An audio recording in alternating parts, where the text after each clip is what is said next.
You're listening to The Real Investment Show. So after right now I'm looking at the headlines on CNBC this morning, and future seeking direction, and this is under the CNBC Market Alert, right? CNBC Market Alert. S&P looks to regain some of the losses. The market was down 2%. Can we put this into some context here for a moment? I mean, it was less than a 2% decline from peak to trough during this drawdown. And CNBC, CNBC Market Alert, banner, futures point to a mixed open. Oh my gosh, what are we gonna do? This is getting a little bit ridiculous in terms of the markets. We've gotten so complacent with markets going up that even a 1 or 2% drawdown, you've got professional traders huddled around, kind of burning incense, chanting incantations to the Fed to get some more liquidity coming in, because we just can't stand these drawdowns. It's terrible. But these are actually kind of healthy to have, unfortunately. But we've just gotten to the point that, we shouldn't have them at all.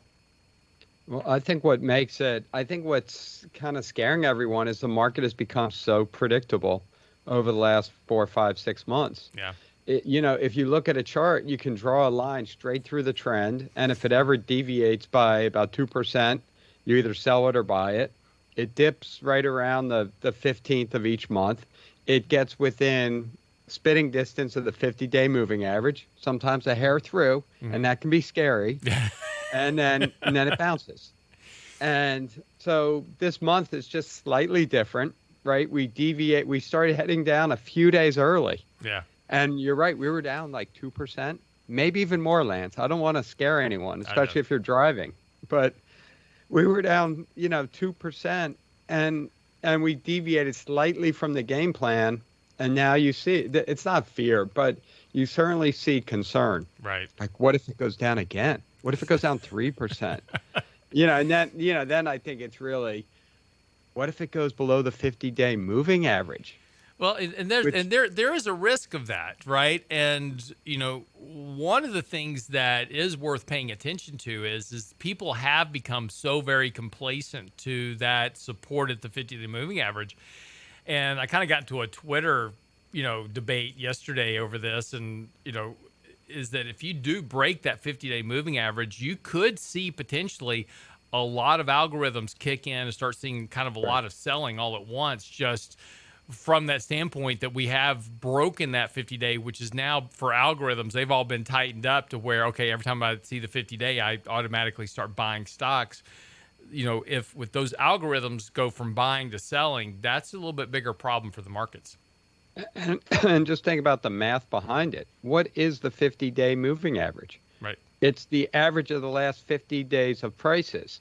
At some point, it has to go below the average. That's why it's called an average, right? It can't continuously ride above the average. I mean, I guess it can, but odds are that it trades below the average almost as much as it trades above the average.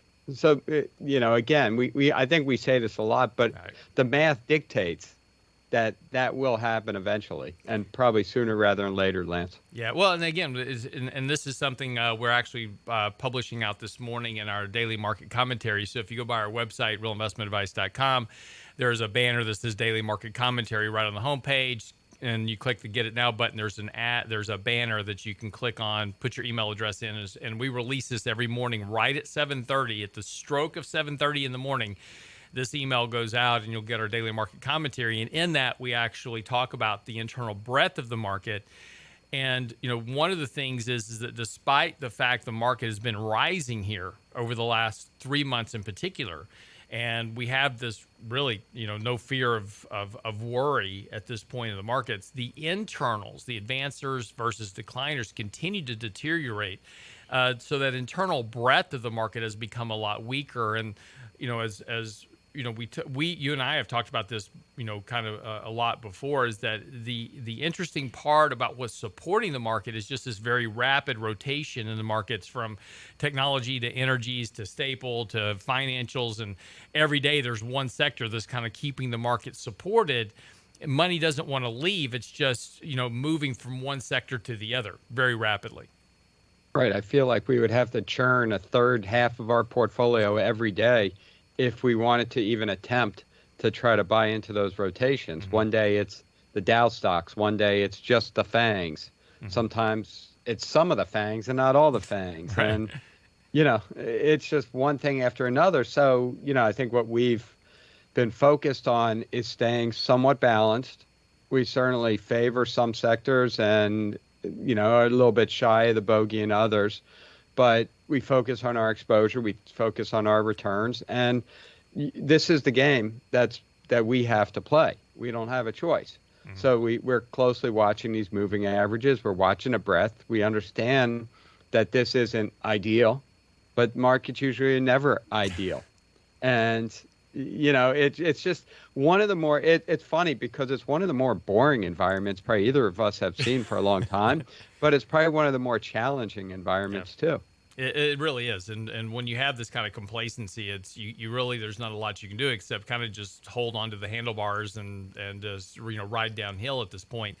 So, but it does, it is interesting. There's a lot of expectation. Yesterday, we did bounce right off the 50-day moving average. This is really kind of the conversation in our daily market commentary as well, is that the question is now is, will it stick? Will this, work out like every other time? And we rally to slightly new highs and then churn around a bit for a couple of weeks and then retest the 50-day moving average. We are about to move into the seasonally strong period of the year. October, November, December typically tends to be a little bit better. Portfolio managers don't want to be caught short the market going into the end of the year because they've got to report their returns for the year.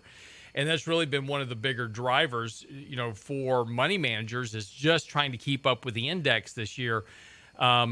And do some type of risk management the same process. It's been a very challenging environment for hedge funds as well as portfolio managers in general. But what are your thoughts here? And do you think we just kind of continue the trend, or do you think there's some risk on the horizon between now and the end of the year? Well, I think there's definitely risk, but what I would add to that whole conversation is that while it's been boring and predictable for us, this is a dream environment for algorithms. Algorithms are just programs that find historical patterns and try to exploit them. Mm-hmm. So the more predictable markets are, and they've been very predictable over the last 4 months, we talked about that pattern a few minutes ago, mm-hmm. the more they engage, the more risk they take on. So, right, I mean, give me an Excel spreadsheet and in 2 seconds, I could write you an algorithm that says if the price of the S&P equals the 50-day moving average, buy the dip, buy it, buy, right? And there's also an upper line. If we reach that upper line, sell. And that program would have done wonders for the last, 4 months. So the algorithms are emboldened to take more risk, to this trade worked last month and the month before, let's do even more. Mm-hmm. So you have a lot of algorithms that are doing well and more money is pouring into them. They're taking more risk. They're not hedging as much. They're all kinds of things. But that's where the risk is. The risk is that the algorithms become offsides, that something happens, we drop below the 50-day moving average, and the algorithms say, "Wait, you told me to buy at the 50. I don't know what to do now. We're at the 70-day moving average. Wait, we're at the 100-day moving average. Right. What do we do here? We're offsides. We have too much risk. We have to sell." That's the risk. But this pattern has been so dependable, it's hard to bet against another month of tapping the 50-day moving average and hitting a new record high. Right. And again, and we're talking about small, really kind of small incremental gains. Look, the market's up 20% this year. So, it's been a very, very good return year. One of the larger ones in history. So, it's been an excellent year, but it's been just this very kind of slow stair step higher. We go up a little bit, trend sideways, test 50-day moving average, go up to a new level. But it's not been a real accelerated advance this year, which has kind of been interesting. But as we, again, talking about internals, looking at the end of the year, one of the things that, the markets and particularly the algorithms are betting on is the continuation of all this liquidity coming in from the Fed. So, we've talked about inflation. We've talked about inflationary pressures. We've talked about the employment.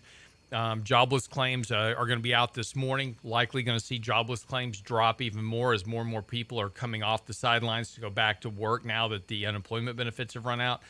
This is, what I want to kind of touch on when we come back from into the next segment is the Fed is really starting to get themselves into a problematic situation because you've got slowing rates of economic growth. If you take a look at a lot of the Citigroup Economic Surprise Index or a lot of the ISM numbers or the NFIB numbers, et cetera, you're seeing optimism starting to consumer confidence. Those things are all starting to roll over, starting to show signs of weaker economic growth. Take a look at the Atlanta Fed. Those economic growth rates are all coming down sharply. And then on the other side, you've got these inflationary pressures. You've got near full employment. You've got the mandates filled that the Fed is supposed to be paying attention to for all this monetary liquidity that they're putting into markets. The question is are they in a trap, and are they about to make a fairly large monetary mistake if they start trying to taper their balance sheet and potentially even raise interest rates to quell inflation here in the short term? I'm Rose Lance Roberts. Will be back with Michael Lebowitz to answer that question about the Fed. Don't go away. Back to our conversation this morning.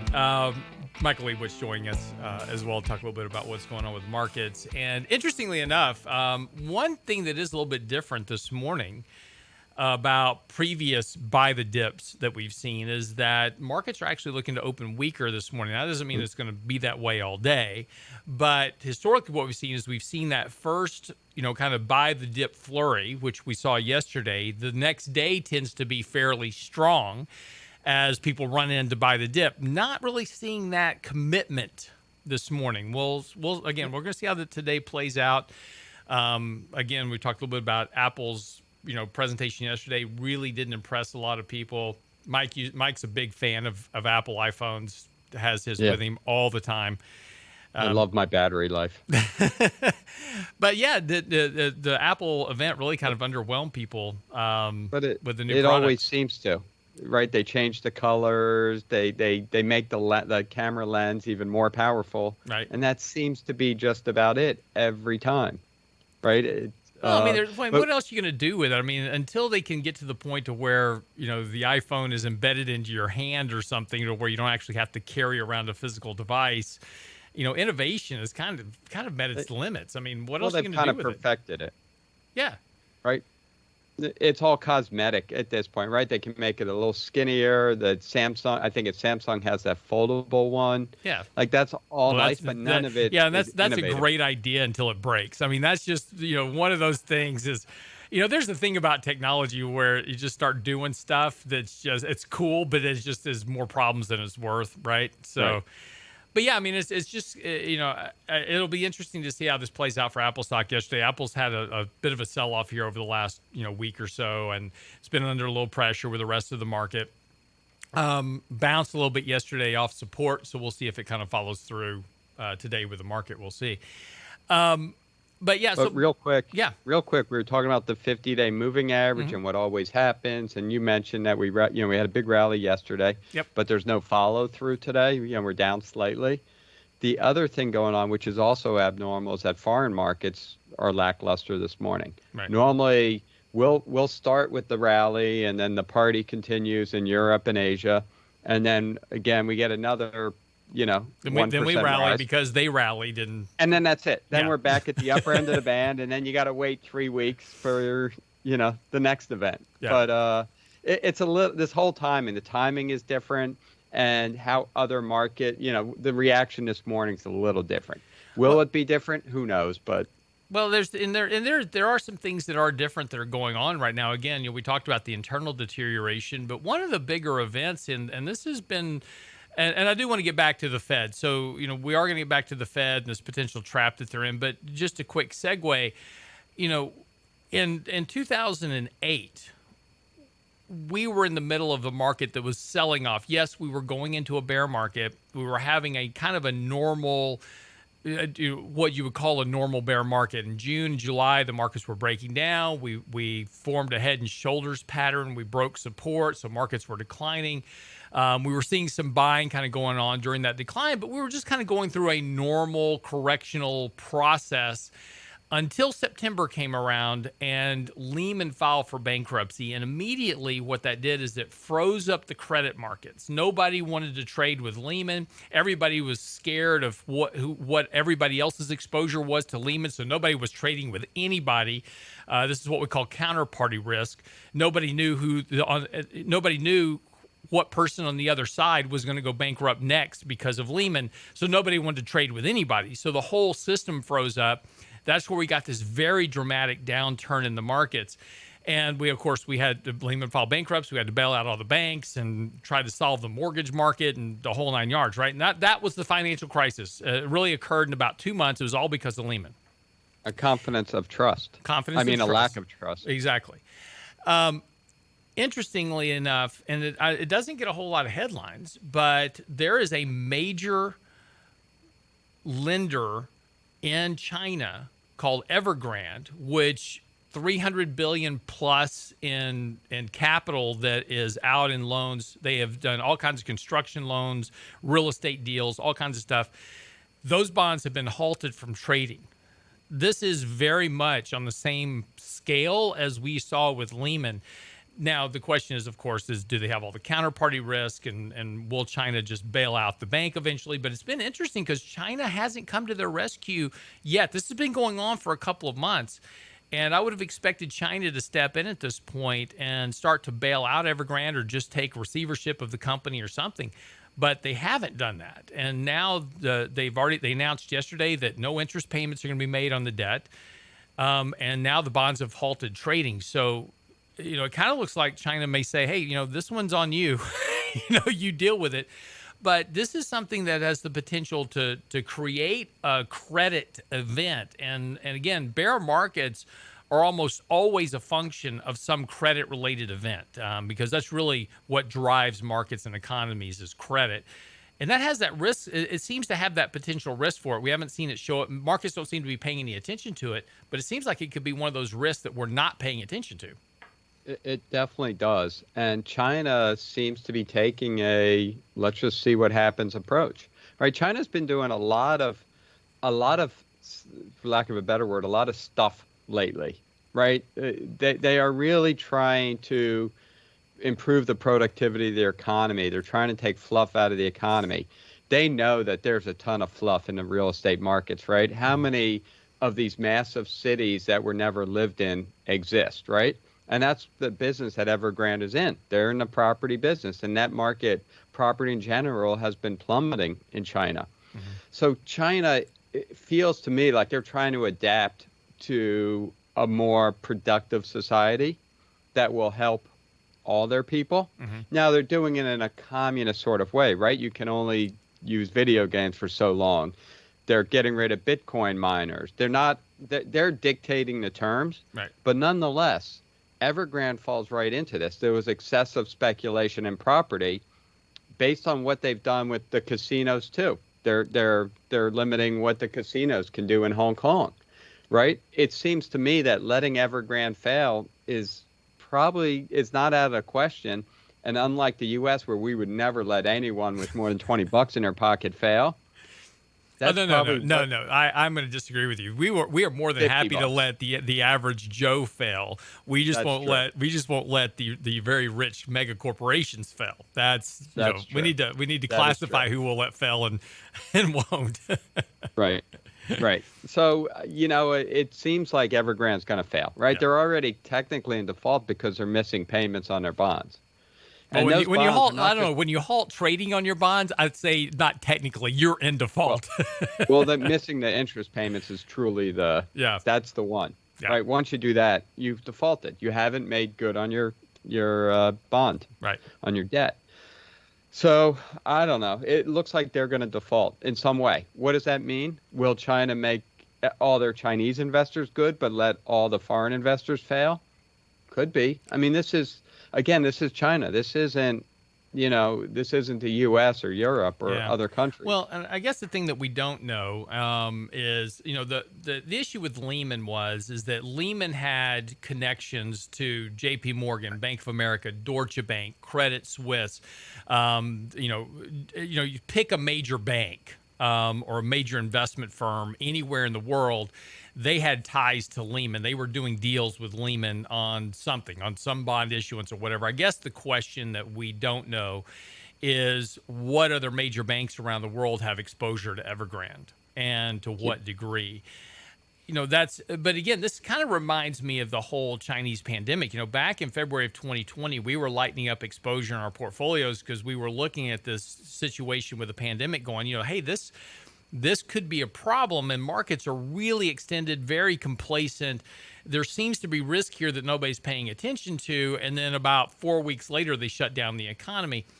This kind of has that same feeling, is that, this is one of those events that nobody's paying attention to, but it seems like there's potentially some more risk here, and the markets are so complacent that it kind of makes that risk even more, dangerous at this point for the markets. Yeah. And I think, that's Evergrande's in the ninth inning, ready to get TKO'd. But you look at like the U.S. office property market, which is, massive. It seems to me they're in the third or fourth inning of a similar story right now. True. When we come back, I do want to hit on this issue of the Fed. Of course, you've got, clear evidence of rising inflation. From producer price indexes to consumer price indexes. We talked a little bit earlier about, individuals can't eat iPads, but they sure have this problem buying the same amount of food and services every week because their paycheck doesn't go as far. What does the Fed do now? Talk about that with Mike Lebowitz when we come back from the break. Don't go away. And welcome back to the show this morning. So just in case you missed our open this morning, talked a little bit about the Apple iPhone. They announced their new product day yesterday. I know you're going, what does this have to do with the Fed? Just hold on a second.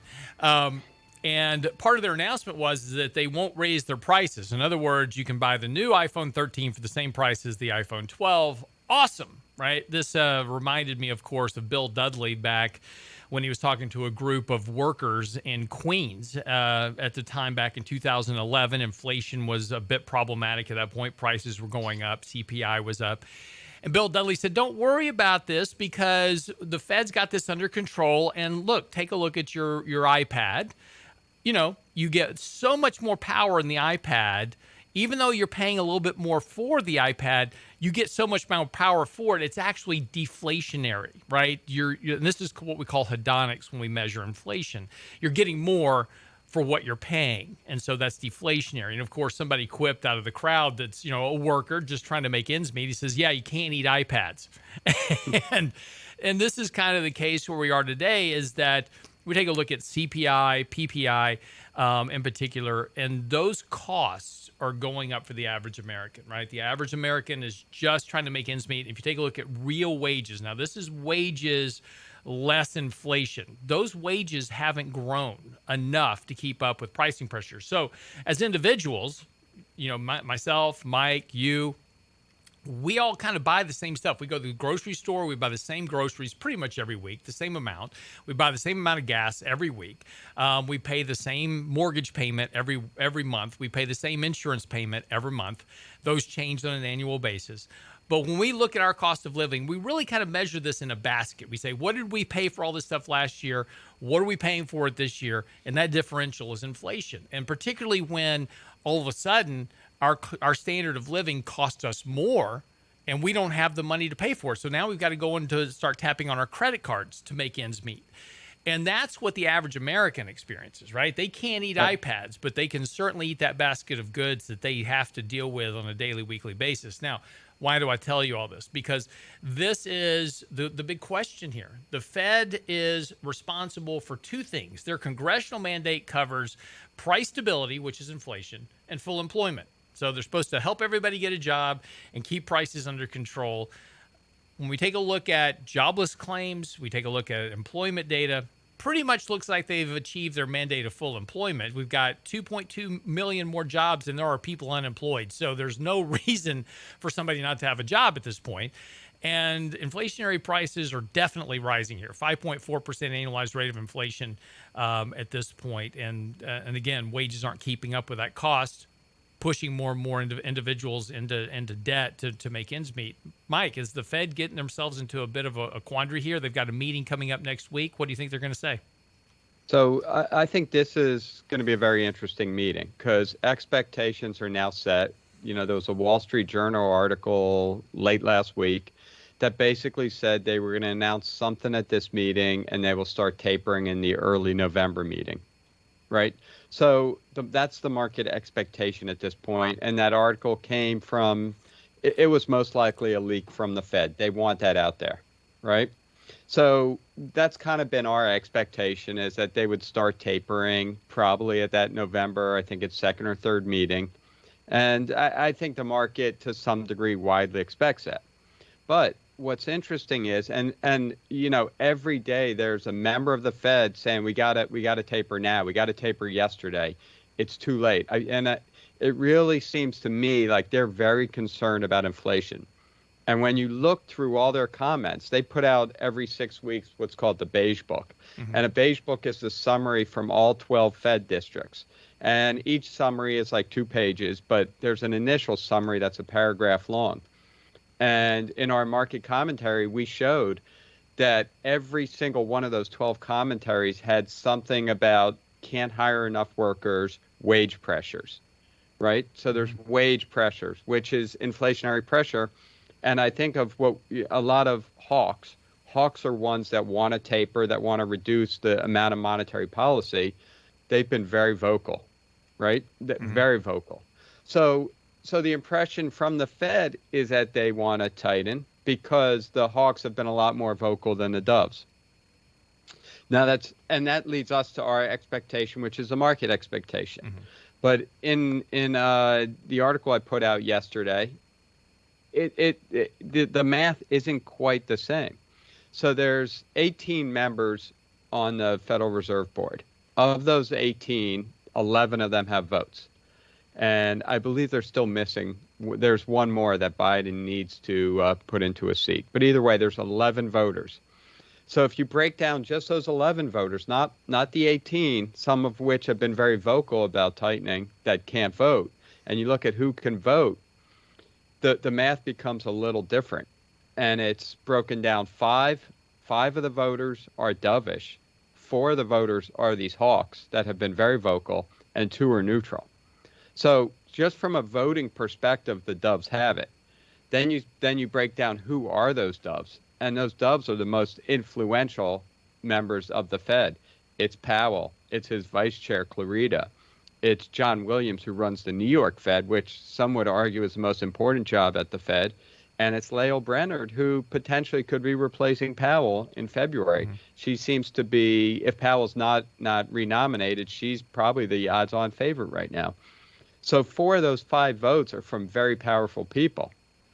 So, you can make a case, and based on what Powell said, he wants more data. He's scared about the Delta variant. He's scared about this. He's scared about that. He's scared about the markets collapsing on his watch and not getting nominated. That's what he's scared about, because we know that the Delta variant is showing many signs of peaking, mm-hmm. right? That its effect on the economy has not been nearly as grave as what we saw a year ago, 9 months ago. And employment is pretty much back to where it was. And like you said, there's so many jobs available. If you're unemployed, there's jobs available in most cases, right? And prices are anything but stable. Right. So, you can do all the math you want, but Powell holds the cards. Yeah, and that's true. But, I think the problem for the Fed, though, is, you've got on one side, like you said, the Delta variant, but you've got slowing economic growth. You've got a lot of things that, really the Fed could point to and say, yeah, I know we've got inflation. I know we've got full employment, but the economy's slowing down and we need to keep supporting the economy. So, we need to keep doing this $120 billion a month. And there's a lot of market participants that think the Fed will never taper at this point because they can't. Well, here's one of the most interesting of those: confidence. Consumer confidence has been plummeting mm-hmm. in a number of surveys. And if you look at why it's plummeting, it's because of inflation. It's, and if you look at expectations for inflation and expectation for income or wages, basically, we put out a graph of this a few days ago. Those surveys show that people expect to have negative wage growth after inflation. So they think that inflation will outpace whatever they're going to, whatever raises they get on their earnings. And basically it's like taking a pay cut. That is why confidence is failing. So if the Fed were to say, well, confidence is failing, that's going to translate to slower economic growth, then we better not do anything. They're just stoking the inflationary fires. Right. So they're trapped. They're really trapped, and they need to do something. They need to taper is what they need to do. Well, but the problem is, again, so if you taper, now you crash the market potentially, and that leads to less confidence. Slower economic growth. That's the whole reason they inflate asset prices, is to create confidence, to boost consumption. The other side of the coin is if you don't do it, you keep running the risk of surging inflation. So again, it really seems like almost whatever choice they make, they're trying to really thread a needle here. And even the smallest mistake could have, fairly large consequences, either economically or financially or both. Or more importantly, Lance, for Jerome Powell's job. Well, Jerome Powell has yet to be renominated, and normally that process should have begun already. He should have been named. Yeah. So someone is holding a stick over his head. Does that mean that Biden wants him to hold off on taper? Does that mean he wants him to taper to fight inflationary fears? Well, I don't think, know. If I had to bet, I would say that two things. One, Biden probably forgot he needs to renominate him, but two, he probably needs him to stay with $120 billion a month. They've got to raise this debt ceiling coming up. I mean, we're on the deadline for raising the debt ceiling. You've got $4 trillion plus that you need to issue in debt just for funding for the next year. That's just mandatory spending and current discretionary spending for the government budget. Doesn't even include the $1.2 trillion for the infrastructure bill or the $3.5 trillion or whatever number that's going to wind up being for the human infrastructure bill. So unless the Fed's buying bonds, you've got another problem, because if the Fed's not buying bonds and there's no buyers in the natural market for buying bonds, interest rates are going to go up, and that's going to crash the economy, because everybody forgets the entire economy is sensitive to interest rates. If interest rates go up, mortgage refis stop, home buying stops, car buying stops, credit card spending stops, all that's tied to interest rates. And if interest rate payments start going up, people simply can't afford to buy stuff, or won't. They'll psychologically say, well, interest rates ticked up here, but I'll wait for them to come back down again, because they always come down. The last 30 years, they've always gone lower. I'll just wait. There's a real problem here. That's what I'm saying. No matter almost what the Fed does, seems like they've got themselves into a box that any decision they make has a negative consequence at some point down the road. Right, and let's be clear about what taper means. Taper just means we're going to keep buying. We're just going to buy a little bit less than we bought the month before. Right. So, I still think the Fed starts tapering in November, but they think they're going to end tapering, according to that Wall Street Journal article, mid-2022. Mm-hmm. Fed's never going to end tapering. Keep that little secret between us, Lance, but the Fed is not going to end tapering. They can't, for the reasons you just laid out. Exactly. All right, wraps up the show for the day. Get by the website. Our daily market commentary will be out here in about 30 minutes, so if you subscribe with the website now, we'll deliver it right to your email inbox.